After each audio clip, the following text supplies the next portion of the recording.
SSC result 2024 সম্পর্কে কিছু বলতে চাই।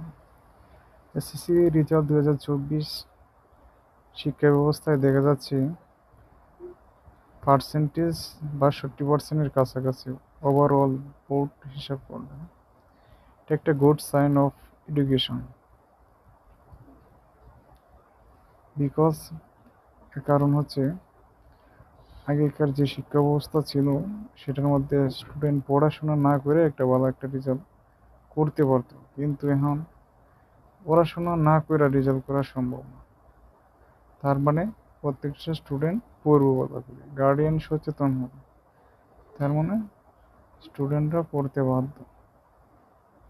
আর ওইটা করার কারণে স্টুডেন্টরা প্রপার এডুকেশনটা পাবে, যা বাংলাদেশ এডুকেশনের দরকার। আগে